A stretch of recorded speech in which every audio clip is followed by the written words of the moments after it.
Hey guys, and welcome to episode 17 of Creators Campfire. Tonight we have joining us Mitch Gray, who is a leadership and development coach, and we are going to be talking all things side hustles tonight, which is perfect for this show and perfect for me because I love talking about this stuff. So I guess the premise behind this is that nowadays everyone seems to have a side hustle.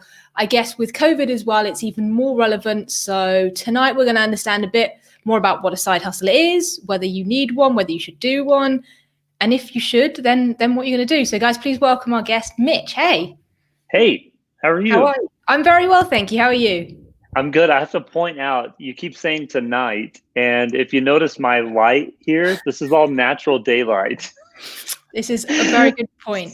So yeah, it's 1 o'clock in the afternoon for me. So it keeps throwing me off when you say tonight. I'm like, tonight? Am I here at the wrong time? I hope I'm not. You are absolutely not. And it's a good point, actually. And I always get confused because I just assume people are on the same time zone. And I'm Right. like, nope, they're like on the other side of the world. Yes, Need exactly. to remember it's not nighttime for them. So guys, for those watching around the world, good morning, good afternoon, good evening, and good night. Right. Just in case, let's cover all bases. So Mitch, welcome. Do you want to give people a bit of a background as to who you are and what you do to start with? Sure. First of all, thanks for having me on your show. No We worries. had a great conversation a couple of weeks ago, I guess, and Yeah. I feel like this is going to be a really fun conversation, and hopefully we'll get some interaction and people will ask fun questions. So, but it's going to be good either way. Yeah, I am in the United States. What a crazy time to be alive in the world, period, right? Yes. So it's an interesting season of life. I am a leadership and personal development coach. I've done a lot of things in my life over the last 2.5 decades, but the biggest thing I love doing is just inspiring people to greater thought, to greater creativity. I love helping people, what I call step into their dreams. And so over the last probably 10 years, I've kind of tried to manifest that in a few different ways. I work with a lot of business owners and business leaders, how they can maybe better their business culture, find great people, develop great people. But on the personal kind of side of life, I just love working with people in general and doing what I can to make the world a better place. So yeah. Awesome. No, that's brilliant to hear, actually, because it's nice when people just help people rather than like looking to get ahead themselves or whatever, which like is fine and everything. But I guess times like these have kind of proven more than anything how you kind of need that in the world, and it's great to see that that's what you're doing. But you, just before I carry on, guys, that is a good point. If you have questions as we go through for Mitch, please drop them in the comments wherever you're viewing this, whether you're on Twitter, Facebook, or YouTube. Drop them in the comments and we'll get to them as we go, and we'll be sure to put them in. And before I forget, so side hustles. Shall we start with what they are for anyone that doesn't know? Yes, let's go side hustle. Kind of a weird phrase, right? That probably started popping up, I don't know, 15 years ago or so, this whole idea of side hustle. A guy named Chris Giabo wrote a book called Side Hustle, actually. Great read, by the way, but just it's kind of interesting. I was actually thinking this morning as I was kind of mentally preparing for the show, really when I stop and think about it, my dad had a side hustle my whole life. He didn't call it that. He was a school teacher by profession, but he was a farmer as well. And so I grew up on the farm. And so my dad would teach school. And then at 3:30, he would get home and he would change clothes and he would go work on the farm until dark. That was his everyday routine. We didn't call it a side hustle. It was just life. But really, when you look at it, it's like everyone has always had a side hustle, whether it's a hobby or whether it's something they're trying to pursue. It just seems like, things kind of run in trends and in fads, and then we give them a cool name so everybody can relate to it. We can sell cool books, and side hustle became kind of that fad. So I would say, when we talk about side hustles, really what we're talking about are paths of interest. Sometimes that's by forced omission. In other words, you don't make enough money at your day jobs, so you have to go get a part-time job, a side hustle. Sometimes it's because you just love what you're doing. And so you're kind of turning a hobby into a greater level of interest. And so you don't hear the word hobby as much anymore. I think because people think the word hobby devalues. I'm one of those guys. I'm like, I have no hobbies. Which when you really look at it, I probably have like 402. And so we started talking about this idea of side hustle. And so as I was thinking this morning, I'm like, really, probably throughout the history of humanity, people have had side hustles, whether it's just to make a little extra money, whether they're trying to turn their dream into reality, or whether it's just a fun thing they enjoy doing, AKA a hobby. And so I think there's a different definition of side hustle for everyone and whatever their purpose is. I think that's actually a really good way of flipping it. And I haven't ever thought about it like that. It's rather than trying to find something that you enjoy to do a side hustle, it's actually, here's something you already enjoy that can be a side hustle, rather than, I don't know, chasing the money, which I understand in some cases is a necessity, but for you're right, it is kind of a cool thing to have a side hustle or something. And that word in itself has its own kind of connotations. And it's like, let's just flip it a bit, maybe. You don't have to have a side hustle. It's a hobby, whatever that becomes. If you start to make money off it, fine. If you don't, fine. Not everybody wants to make money off it, I guess. It's just, I think that's a really good way of looking at it as a hobby. Yeah, really the word is motivation. So the question then becomes, what is your motivation for a side hustle? Is your motivation to turn dream idea into reality? Is your motivation to replace full-time income? Is your motivation to just be able to pay the bills? Is your motivation that you're at a job that wears you out, and so your side hustle actually gives you life? Like, that's the real question, is what is my motivation for a side hustle? And I think what's happened is we've had this paradigm shift to where side hustle has to be all about money. And like you just said, that's not necessarily the case. Side hustle, there's all kinds of ways of currency. There's monetary currency, there's emotional currency, there's physical currency, there is intellectual currency. So someone may have a side hustle of taking a part-time class at their local community college every semester because they just enjoy learning new things. That's a type of currency. And so when we open our minds to getting away from monetary currency as the only form of payment, to actually looking at what is my motivation for a side hustle, it changes the game. I'm on this big kick lately, and that's getting away from the word hustle and into the word alignment. Okay. And those are two very different things, because when you think hustle, you think constantly in motion, fighting, grinding. Yes. When you think alignment, you think of things that fit into your purpose and into your place of being, and it brings about greater presence rather than greater stress. And so it's kind of this idea of, if my side hustle actually fits the alignment of my life, whatever that could be, and that alignment changes, then it all of a sudden removes the stress of thinking about the hustle and the bustle and constantly going forward. You can be a hard worker and still have alignment and not worry so much about hustle. Yes, I think it's exactly right. The word hustle potentially has negative associations for a lot of people, and they have an image of what hustling is. Whereas, to your point, as soon as you flip it and say, hang on, this is an alignment, this is what I'm doing to make myself happy, or it's coming from the inside, and I will define what success is. It doesn't necessarily have to be money. It's potentially just finding some inner peace. Then all of a sudden, it's not like I have to go and do that. It's I want to go and do that. Yes. And it's flipping the feelings to positive ones. And all of a sudden you have that motivation. Yeah. So think about this for a second. If I'm in a place in life that's really stressful, so we're in a worldwide pandemic, people are losing their jobs, companies oftentimes aren't really handling this the best way they could. What if during a time of stress, my side hustle became meditation?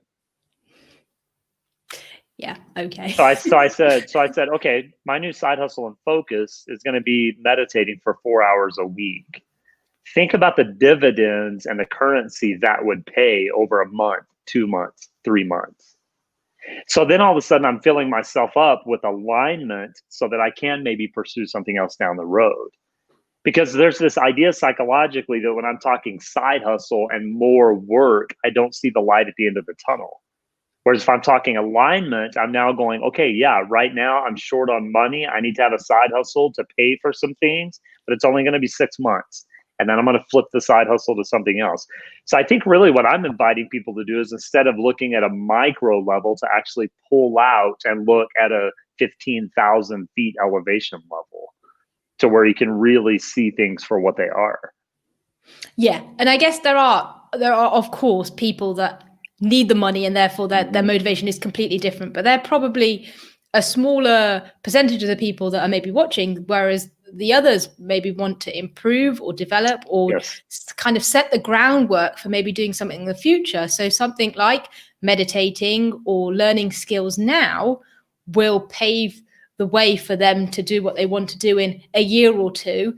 And it doesn't have to be 20 hours a day now. It could be, 8-10 hours in 2 years, because you've laid the foundation. Let's say you want to write a book. Your dream is to be an author. So you work a full-time job as a school teacher, and you're like, but I really want to be an author. My 5-year plan is to be writing full-time, get away from school teaching full-time. If you write an hour a day, 5 days a week for the next 3 years, you're going to write a book.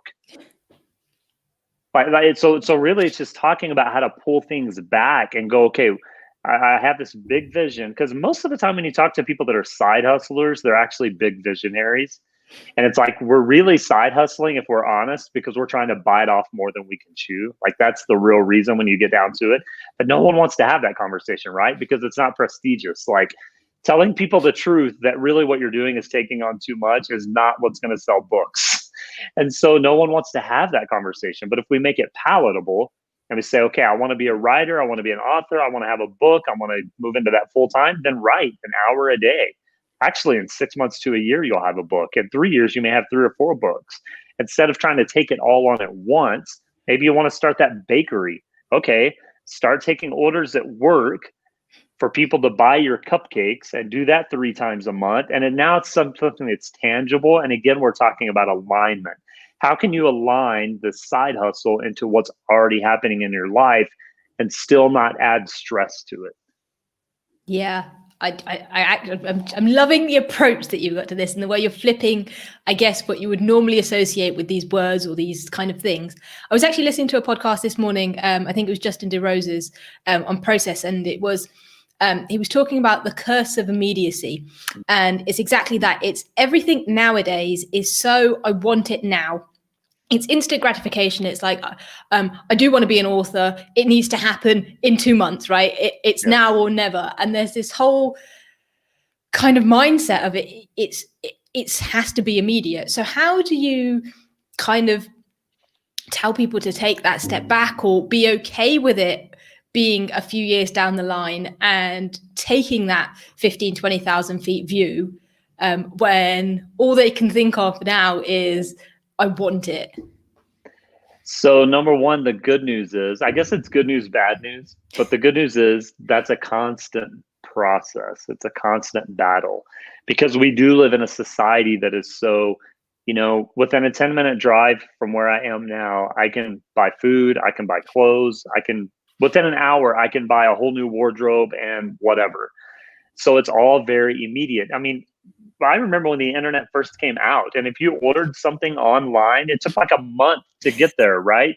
Now it's like I can go to Amazon and order a new microphone and it's here tomorrow. Like, it's just honestly insane what we've done to ourselves. So that idea of allowing the process to work is a constant battle. And kind of the way, just to side note here, I learned that the hard way. I learned this idea. Someone asked me one time, if you could go back and tell your younger self one piece of advice, what would it be? I said it would be one word: patience.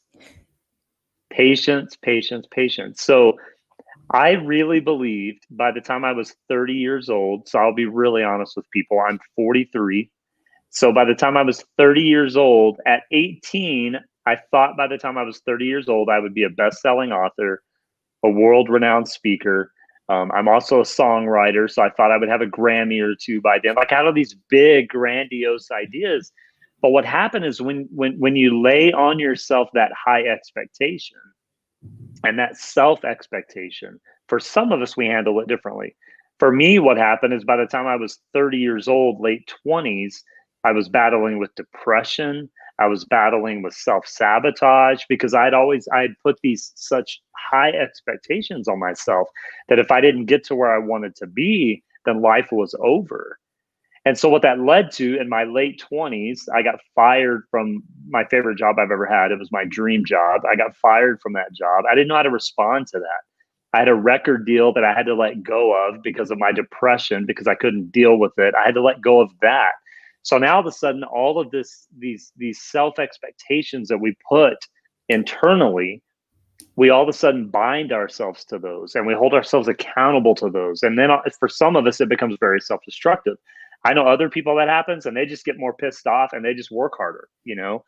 So we all deal with it differently. So my thought to people is, when you have this dream or you have this idea, you want to write that book or open that bakery or go back to school, it's okay to take time. It's okay to be patient. It's okay to just do a little bit every single day, because a little bit every single day is going to get you much further down the road than trying to take it all on at once. And again, as big visionaries, we think we can take it all on at once. As hard workers, we think we can take it all on at once instead of just taking. There's a guy that's in the financial world. He's a financial advisor. His name is Dave Ramsey. He says the only way to eat an elephant is one spoon at a time, one bite at a time. So that's a little grotesque, but his whole point is an elephant is this giant beast, right? So if you're going to tackle this giant beast, you have to take it on one small step at a time. And so my saying in life has become the only way to build a building is one brick at a time. And if you get one brick out of position, it's going to cause damage over the years. And so my last book took me 5 years to write. 5 years. That's insane to me. And so you start thinking of those things and it just takes patience. And you hear other people talk about it, you know, the influencers on social media, but they're right. Nothing happens overnight. And if it does happen overnight, you're probably not prepared for it. So you're probably going to lose it really quickly, like winning the lottery. Like how many people who win the lottery 3 years later, they're broke? Yes. They don't have a plan. Yeah. Completely. How do you balance having big dreams with having the patience and understanding how much you can take on? Because you could still do something every day and overdo it. So, I mean, I'm guessing it's some kind of trial and error because nobody knows yourself better than you, but right. There's obviously a balancing act of, say, to your point, I want to write a book. How do you set a realistic expectation of it being 1 year or 5 years that doesn't lead to that burnout and overwhelm and potential self-destruction? So again, I think it's about alignment. I think you have to be honest with yourself about where you are in life. I tend to think like an overachiever. There was a study quite a few years ago that they were studying why people are late, like people that are serially late to meetings all the time. What they found is that the people that are late most of the time, habitually, are actually more positive thinkers than the people that are on time. And what they found psychologically is that the people that are late usually have this thought of, oh, I have 30 minutes, I can get this, and this done. Whereas the people that are on time or early are the worriers. And they're like, no, I have to be there 20 minutes early. I can't do anything else. And the people that are actually on time or early are more stressed than the people that are late all the time. So I'm sure you can guess why I listened to this study, because I'm late for everything. Yeah. But once I read that study, I started finding myself thinking, oh yeah, I've got 10 minutes. I can run this errand, or I've got 15 minutes. I can do this, or, you know, whatever it is. The point to all of that is you have to be really honest with yourself and very self-aware and go, okay, I know in 10 minutes I could potentially run that errand, but what's really going to pay off for me? Just to go ahead and go to the meeting or to try and squeeze things in. And it's the same way when you're thinking large. Okay, I have this book idea. I want to write this new book. I want to get it published. Once you've been through it, you kind of know the cycle. But if you haven't been through it, it becomes tough. Like you've got to write a ton of content, probably twice as much content as you actually need. Then you've got to edit. Then you've got to trim down. Then you've got to rewrite. That's a 1 to 2 year process. Even if you're a full-time writer, no one comes out with stuff that quickly. Okay, so say you're going to write that book, but you also work a full-time job and you have a family. If it takes a year or 2 years for a full-time author to write a book, how long do you think it's going to take you? Probably 3 to 4 to 5 years. So that's self-awareness. That's actually going, okay, what really makes sense? Yes, I want to get this published in a year. Is that going to happen? Could. Is it going to be good? Probably not. So just back up and really think about what's happening. So the first thing is self-awareness. I think the second thing is being okay with letting people encourage you. In other words, being okay with someone telling you, hey, that's not going to work that way. That's too big of a thought. That's too grandiose. Let's make it smaller, okay? Because for me, it's a pride thing. When I have a big vision and a big dream, I want to get there. And it's a pride thing to go, okay, that's not going to work for now. Maybe that's a 7-year goal. So to have someone or a few people around you that can go, no, no, no, no, that's too big. Let's back up a little bit. Let's take baby steps here. So I really think those two things are critical: self-awareness and accountability. So many times as people that are entrepreneurs, side hustlers, creators, artists, we're also very private people normally, because we're so in tune with what's happening creatively or working hard that we forget, we tune everything else out. And I think that's why on the creative side of things, you see so many people that, either end up dying by suicide or self-sabotage or whatever, because I think there's this idea that we have this big vision and we don't want anyone else to touch it. But really, we need other people to touch it, because if no one else touches it, it's not going to make the sense that it needs to make for the world to see. So I think that accountability, if you don't have someone around you, find that someone, find that group of people that you can really share those ideas with. Now, don't share it with too many people, because you can get too many voices, but I think to have those few people to hold you accountable is big. Yeah, I guess it's almost bouncing your ideas off them as well, just to kind of, Yeah. It kind of comes together with self-awareness though, right? It's maybe you're not 100% self-aware and someone can just give you that reality check or have that conversation with you, to, on the flip side, to let you know that it's okay in case you're putting too much pressure on yourself. Yes. And you kind of know it, but you're not sure. So yeah, that makes a lot of sense. Well, it's the same if we go back to, say again, someone wants to be, open their bakery, or they want to do that on the side as their side hustle. In fact, I've had that situation where someone wanted to do that exact same thing, and she was a great baker. And for years, she was like, well, asking me, what do I do? Who do I talk to? And I said, well, it doesn't matter how small you think your plan is. The first thing you need to do is go talk to an accountant, or go talk to a banker, or go talk to someone to share this idea. Second thing you do is look at your marketplace. Like, there's all these things you can do to actually start making sense of that dream. If you're in a town of 1,000 people and there's already 3 bakers there, do you really think you're going to be able to sell your baked goods? Probably not. So you're setting yourself up for failure if you take on a task that just isn't, again, let's go back to our word, alignment. Like, that's why alignment is such a big word and a big key to all of this opportunity, because you don't want to put all your effort into a side hustle and it doesn't pay some type of currency. Now, again, we have all these types of currency, but if you're just setting yourself up for failure, and you see that a lot, someone says, well, I want to get into trading, sports cards, but they know nothing about sports cards. Well, then your first step is to gain some knowledge of sports cards. Well, I don't want to put the energy into that. Okay, fine. Then don't do sports cards, because it's not going to work for you. It doesn't align with what's happening right now. Yeah. And I guess how much of that comes down to external pressures and what people almost think they want, because that's either what they've been told, or that's what they've grown up with, or what society deems as a success. And it kind of goes back to defining success, I think. But how do you kind of deal with that and understand what you really want? Yeah, right. Because we all pick these up and we look on Instagram and Twitter and whatever else is out there right now, and that builds that internal pressure. Yep. Oh my gosh, Gary Vaynerchuk has 42 million followers. I only have 1,500. And we build this pressure in. Oh my gosh, that person put a really cool video out with that cute bikini on, and I don't look like that, so I can't wear a bikini. And all this self-imposed pressure that's happened to us societally, and it's across the world. This isn't just an issue that, in the United States, it's across the world. Everyone's dealing with this. And really, it's taking that idea and backing that up and going, okay, A, who am I? And what am I passionate about?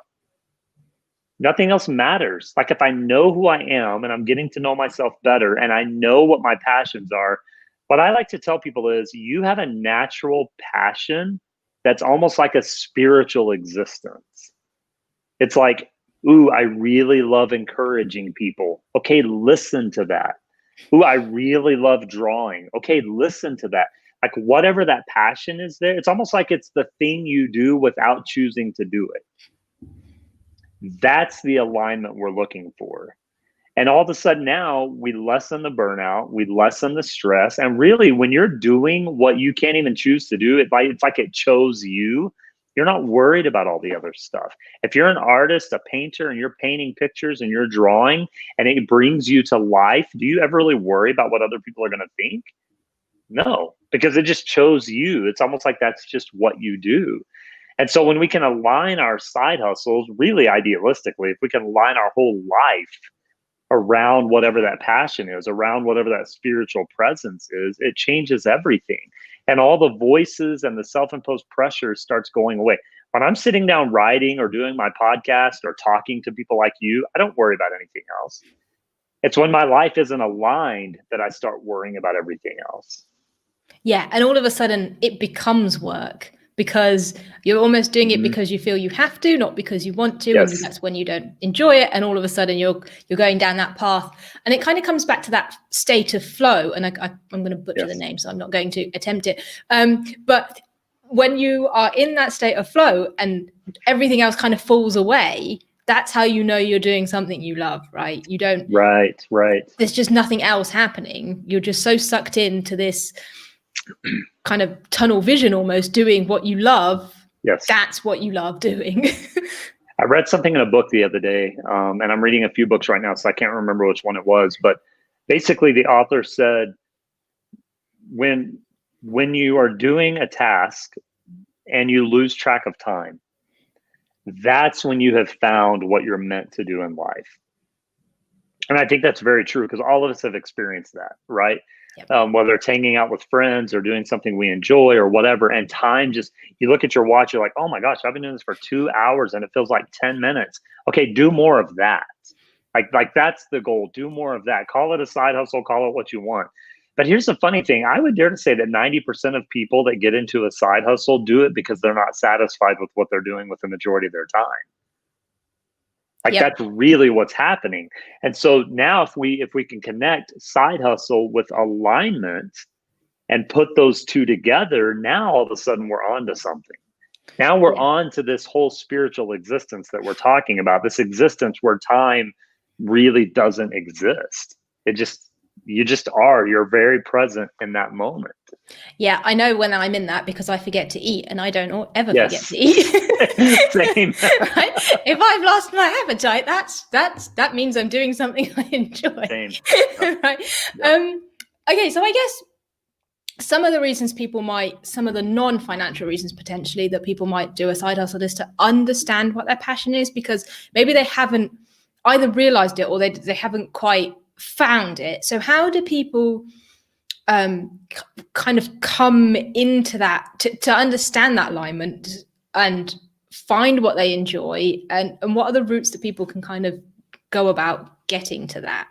Yeah, let's go old school here for a second, right? Take out a piece of paper and a pen or a pencil and literally just answer these questions. Number one, what do you absolutely love doing? In other words, if someone said, I need you to do this, you would never come up with an excuse for it. It doesn't matter what, there's no right or wrong answer. Like we're not judging anything here. So what do you absolutely love doing? Number two, what do you find yourself talking about most of the time? Just in the middle of a conversation, you end up talking about something. Number three, go to the bookstore. Which books intrigue you the most? I like that. Which books intrigue you the most? Because that's going to give you what's happening is those three questions. What do you love doing? What do you enjoy talking about the most? And which books intrigue you the most? Those three questions are going to start opening up a doorway to curiosity. And it's a curiosity that's already in you by nature. And if you want a fourth question, that is incredibly magical. The fourth question would be, when you were a child, because you probably won't remember, when you were a child, what does your family say that you enjoyed doing all the time? I believe that the innocence of childhood is actually the gateway to being an aligned human being.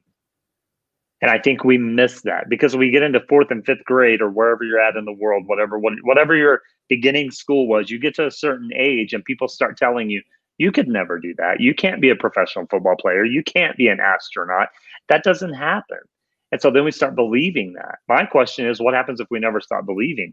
You may not become an astronaut, but you may become a physicist. You may not become a pro football player, but you could become a coach or a personal trainer. You know what I mean? So we actually tell children to stop believing in what's already existing within them, which becomes their side hustle eventually, right? Like, because they're circling back to what they love doing most. Yeah, Answer no, those 4 questions and you'll be well on your way to opening opportunities that you never thought possible. I'm smiling because I know you're probably talking about the American football, but I always wanted to be Or it could be the other. Soccer. I always wanted to be a soccer player. But obviously, girl, it just, especially when I was growing up, wasn't even a thing. It's not even like women's football now that has taken off, and I guess it's even bigger in the States, but it was just never even an option. I never thought it was an option. And when you're told that at that age, it's like, okay, I guess it's not going to happen. And you do give up and you do kind of forget about it. Yeah. I guess with those kind of careers, it probably is a cut-off, but that doesn't mean you can't do it in some capacity. Well, I think that's what happens. Is I think number one, as adults, we get into adulthood and the world crashes down on us and we get disappointed. And so we live from that disappointment rather than living from curiosity.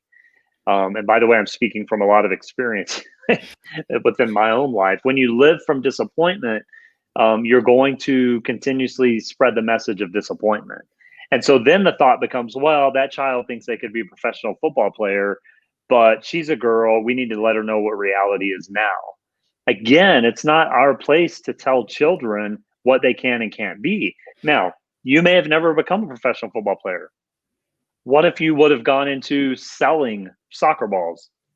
Or, you know what I mean? Like, you don't know where that's going to go, but you'll never know. You'll never know if you crush that dream so young. That there's an innocence and a curiosity within children that we lose.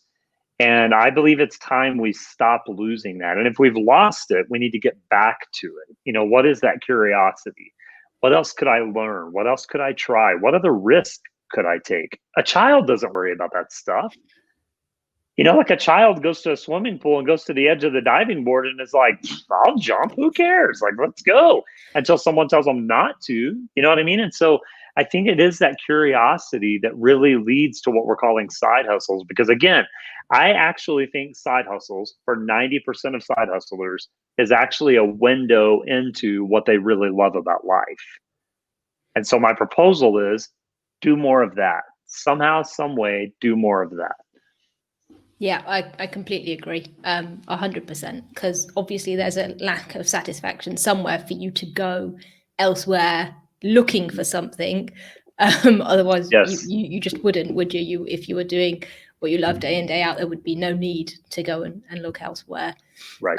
How do you, so obviously we've talked about from a point of view of non-financial rewards or kind of gains from it, but what about those that do want to make money out of it, either to replace a full-time income or because they need to, because it's an addition to? How do they kind of create that alignment, or do they not, because other factors like money trump it, and or how do they potentially keep that working in the background to maybe get to that point? Yeah, so up until this point, we've been talking very idealistically, right? Like, if life was perfect, here's what it would look like. So now let's talk about realistically. So let's say Sarah has, she's a single mom. She has 2 kids. She's just working the job she can work, whether it's a career or, whatever.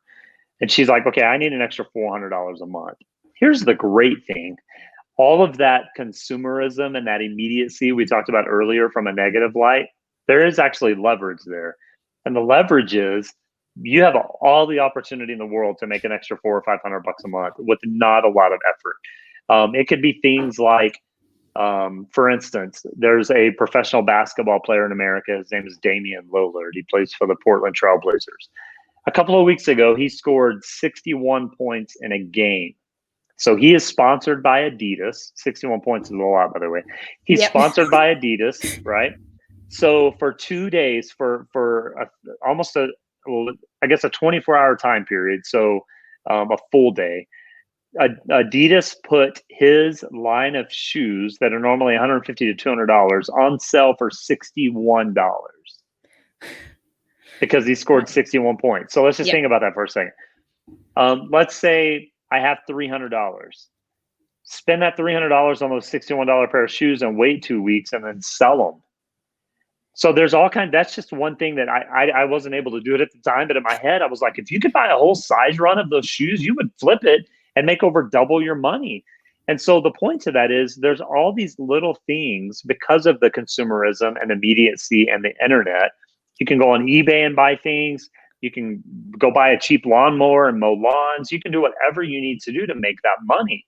And so I believe that especially when it comes to finances, desperation is the great motivator. So if I'm terribly desperate for an extra $500 a month, I'm going to find a way to make an extra $500 a month. Maybe it's going and getting a part-time job at night for 20 hours a week. Maybe it is buying Damian Lillard's shoes and flipping them, whatever it is. And I think that capacity depends on the person. Someone may say, well, I have an extra $500 a week. I need an extra $500 a month, but I have zero money to invest. Okay. That person is probably going to go get a traditional job for 20 to 25 hours a week.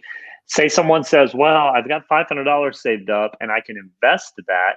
Now we're dealing with a whole different set of circumstances. But I do believe that when it comes to money, especially, that desperation of needing to survive is the biggest motivator. Now, on top of that, I'll say this.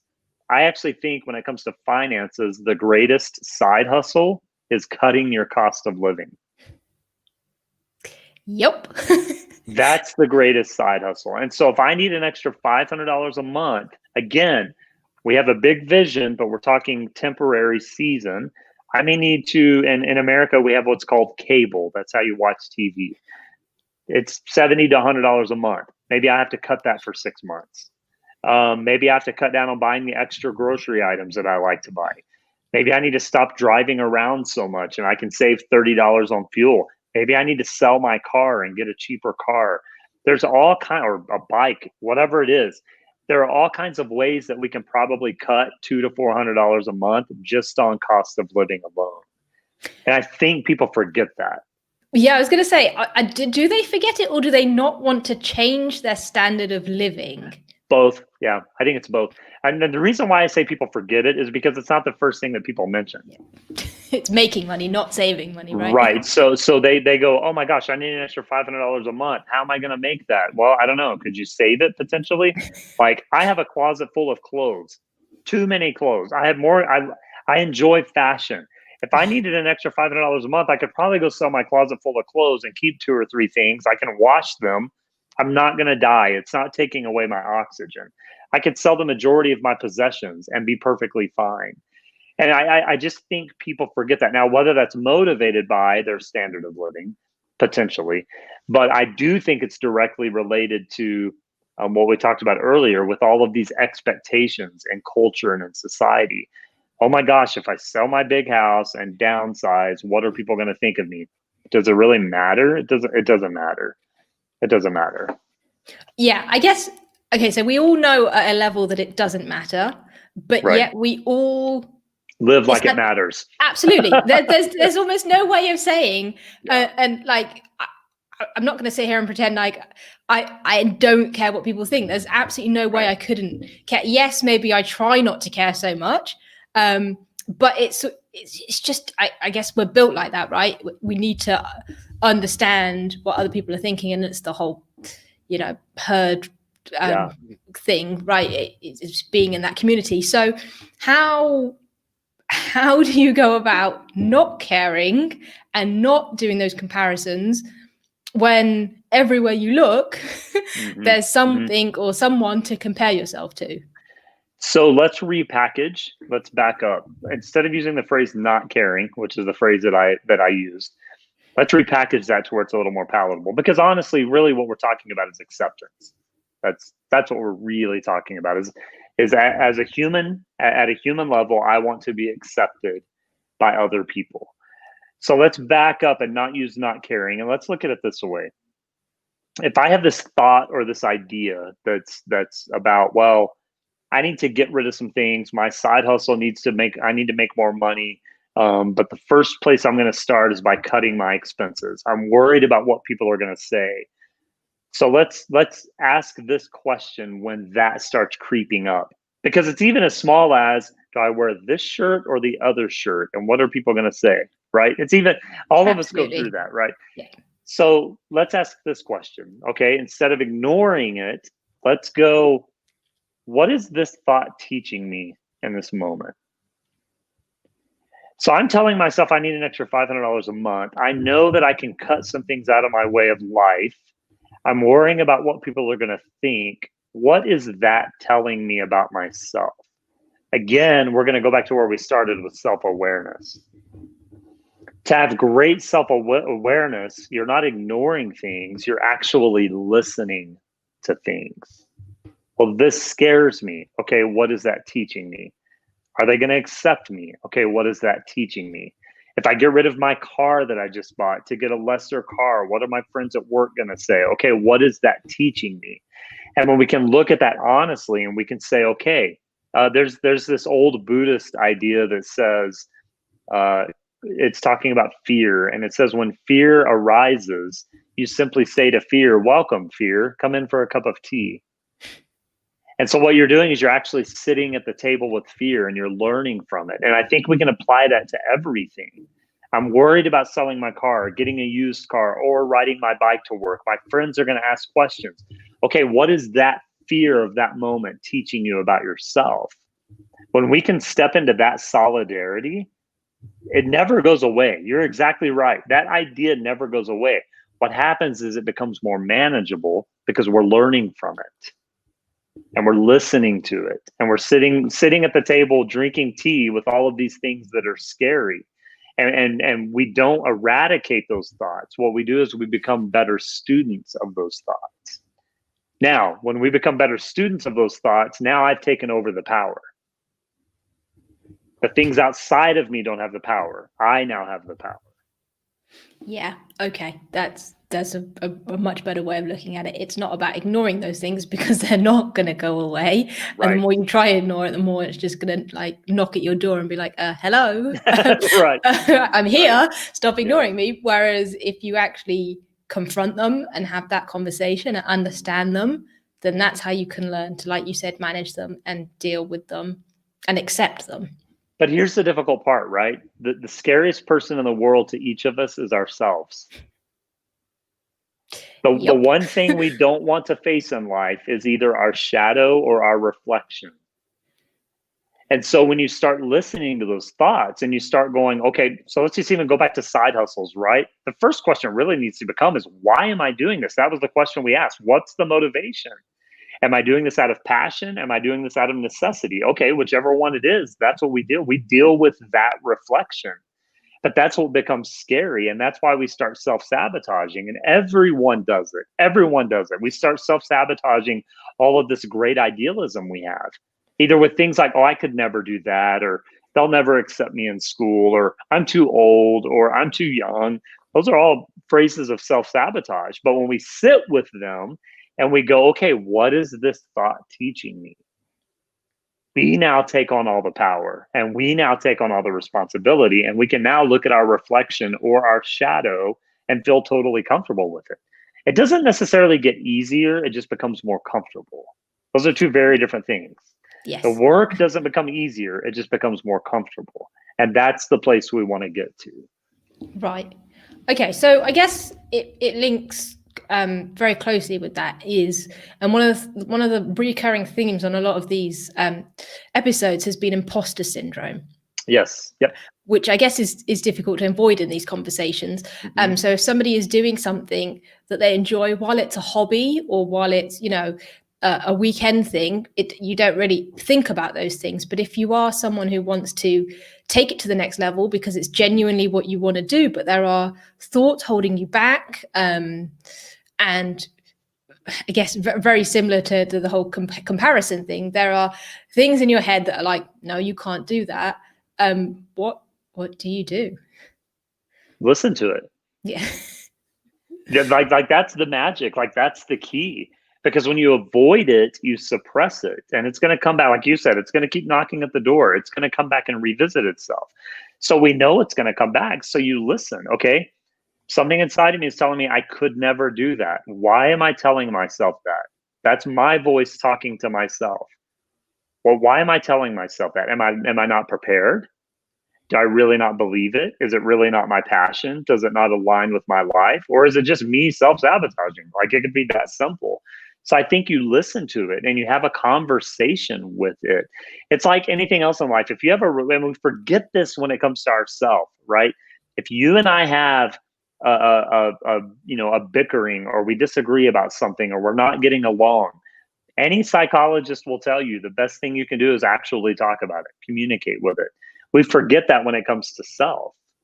We just ignore everything. Okay, you could never open a bakery. Why can't I ever open a bakery? By the way, when you have these conversations with yourself, you kind of sound a little, crazy, but it's okay. We need more crazy, right? So it's like, okay, have that conversation with yourself. Most of the time, the reason those voices are coming is because you're not prepared. And so instead of putting effort into preparing yourself, putting effort into doubting yourself. Because the more you prepare and the more you educate yourself, the less fear you have.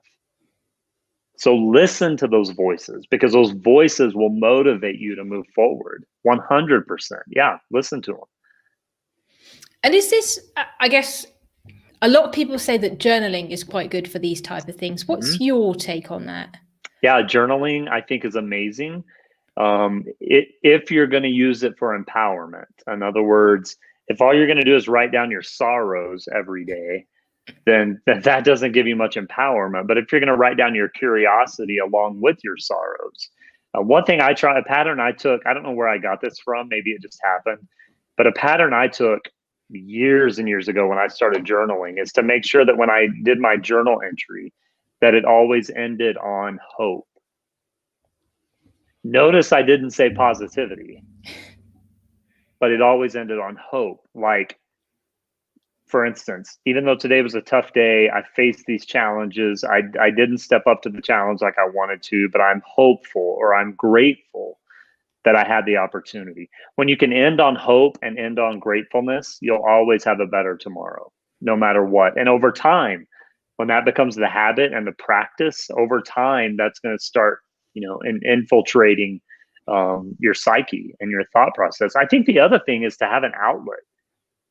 I think we live in such a society that we're so focused on money and on survival. I really dislike the phrase "Thank God it's Friday," because if you're working a job looking forward to Friday, then what are you really doing? Like, what kind of life is that? And I see people say it all the time. I just had that conversation with somebody on Friday. I was like, yeah, I don't like saying that on a Friday. No, it doesn't make sense. And is Saturday really better than Monday? Like, no, it's the same thing you're getting. Like we've created this whole monster that's messing with us emotionally.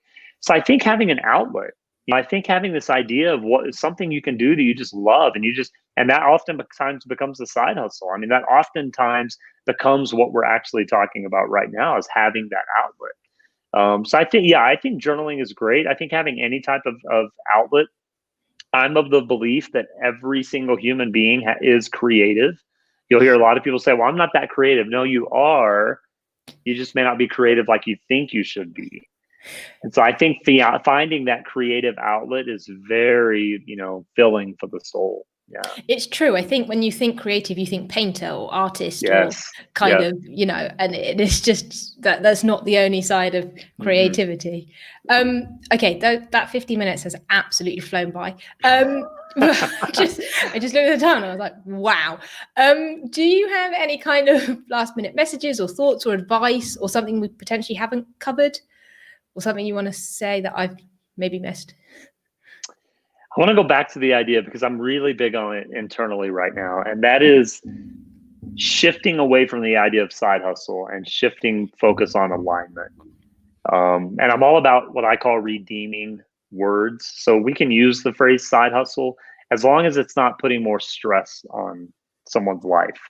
And I know there may be people that need that extra money. They need that extra whatever it is. And I get it. I know there's people, like I've been in this situation for a long time where I wanted my dream to turn into full-time income. That may or may not happen, but I'm going to keep doing what I love doing and hopefully it will. But I can't concern myself with what isn't. I can only concern myself with what is. And I think when we can do that, we all of a sudden see that alignment coming into place. All I can focus on is now. All I can focus on is where I am currently. And I think that changes the idea. If I'm, a lot of times people start a side hustle because they're working a job they don't enjoy. So I think that becomes a practice ground every day for that gratefulness and for that hope. Maybe you get off work, you're like, I survived another day, but I'm grateful for a job, right? And we've all kind of gone through that. And so I think just having that alignment and shifting the mindset to become, I don't view life as compartmentalized. I view life as a whole. Everything is connected. And so if we can view it like that, everything is aligned, everything is connected, then it kind of changes the idealism of what's happening. Because like you said in the beginning of the show, there's a lot of pressure for side hustle right now, right? And what people don't get is guys like Gary Vaynerchuk are great. But Gary Vaynerchuk has $200,000 a year to go blow on a side hustle. And he knows that, and he's aware of that. Most of us don't have that. And so I think it's just you talked about imposter syndrome. It's okay to mimic someone for a little while, but eventually you have to live in your own identity. And so just make sure if you're trying to take something that someone's doing, mimic that for a little bit within reason. But just remember, you have to step into your own identity at some point in time. Yeah. And actually, I think, again, going back to the whole negative connotations with side hustle, a lot of people give up on a dream or stop doing something they love because they haven't fulfilled this kind of expectation that they've had. Whereas actually, if they let go of that expectation, they can still do what they love. Yes, maybe it's not in the same capacity, but actually they're still doing something they love day in, day out, rather than just giving up on it. This would be a whole nother episode, which maybe we can come back to at some point. But the idea of living without expectation, that is a very difficult practice, but it's a very healthy practice because we've tied our dreams and our visions and our hopes and goals to expectation. You can still have big dreams, big visions, big goals, but live without expectation. And that is an amazing, it's an amazing kind of thought process to work through and to live from. So we won't get into it today, but I would encourage people to just kind of take time to consider that living without expectation. Yes, actually, I'm very looking forward to having that conversation. That's definitely something I do to myself. Same. That's why it's a practice. That's why it's a practice, because we do it try it every day. We'll get there. Yes, we will. We will. Amazing. Mitch, thank you so much. I've had a lot of fun. Honestly, that time has flown by. Yes. Thank you to everybody who's joined us and who is watching the replay or is listening to this on the podcast. In order to find Mitch, he is on Twitter and Instagram and Facebook. And Facebook. I don't use Facebook a whole lot, but I am there. Yep. Okay. At mgray media. Excellent. So go and find him there. He also has his own podcast, which I can't remember where you can find. So I'll let you take that one. Pretty much anywhere you listen to podcasts, it's The Mitch Gray Show. Just Google The Mitch Gray Show and it'll pull up. Also on our YouTube channel, M Gray Media, all of our podcast episodes are actually on there from video. And then I do some other videos as well. So yeah, you can find us all kinds of places. Amazing. So go and check Mitch out. There's a lot of good stuff there if you hadn't worked that out from tonight's episode. So go and find him, go and follow him, go and drop him hello. I'm sure I'd love to have a conversation with you. And once again, thank you, Mitch. I've thoroughly enjoyed myself this evening. You're welcome. Thank you so much. It was amazing. Thank you. And I'll see everybody next week. Bye, guys.